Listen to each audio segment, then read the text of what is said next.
So hello guys, na-encounter nyo na ba ito? Yan, yung ganyan. Yung nababasa naman yung memory mo na 16 GB RAM,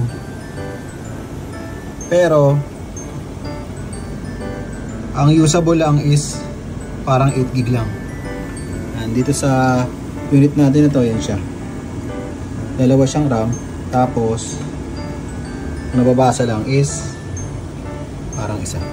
Tara, gawin natin. So yun guys, ang gagawin natin, shutdown muna natin. Tapos ang gagawin lang natin is tatanggalin natin.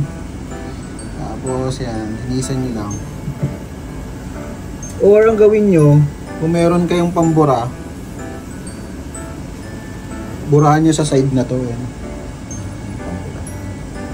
Diyan, nare-plug na natin.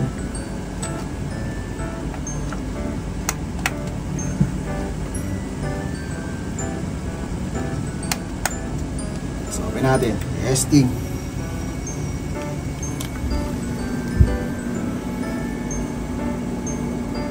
So, bukas na.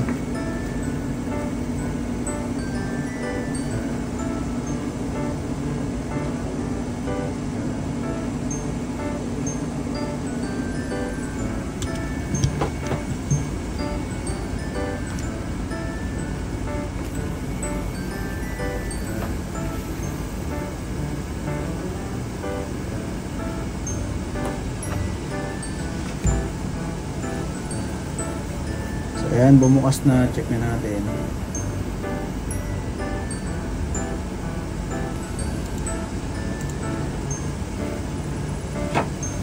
So ayan guys,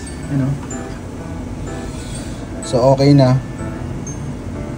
Nagagamit nyo na yung 16 GB. So kung tatanungin nyo kung bakit 14 lang, yung 2 GB kasi shinerd ko sa APU, sa built-in ng motherboard. Shinerd ko siya, bali naka-shared yung 2 GB para sa APU, para sa R7 ng A8.